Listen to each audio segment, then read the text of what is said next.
করবি? দেখো বন্ধুরা, আজকের আমি আমড়ার চাটনি বানাবো। এটা দেশি আমড়া, এটা দিয়ে আমি চাটনি বানাবো। তার জন্য লাগবে আমড়া, শুকনো লঙ্কা, তেজপাতা, সাদা সর্ষে, চিনি। এবার আমি উনানে কড়া বসালাম। কড়াতে আমি আমড়াটা সিদ্ধ করার জন্য জল দিলাম। এবার এই জলের মধ্যে আমি আমার আমড়াটা এর মধ্যে দিয়ে দেব। দিয়ে আমড়াটা কিছুক্ষণ সিদ্ধ করে নিতে হবে ভালো করে। এবার এর মধ্যে আমি চাপা দিলাম।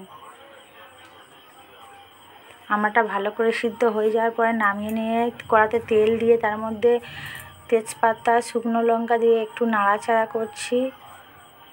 দেখো বন্ধুরা, নাড়াচাড়া করে আমি একটু সাদা সর্ষে এর মধ্যে দিয়ে দেব।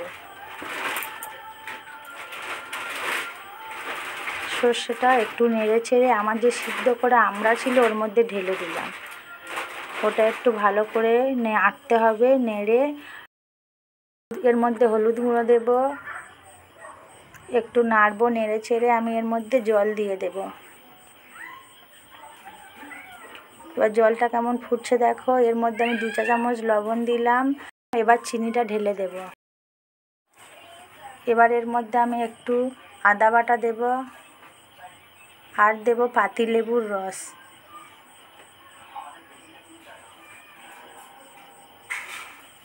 পাতিলেবুর রসটা দিয়ে একটু বেশিক্ষণ ফোটাতে হবে। ফুটিয়ে এবার চাটনিটা আমি নামিয়ে নেব।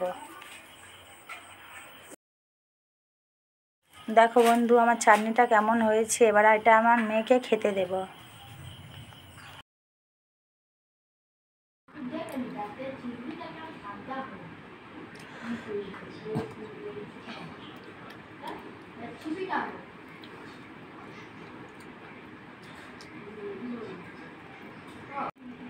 আমার খুব ভালো হয়েছে।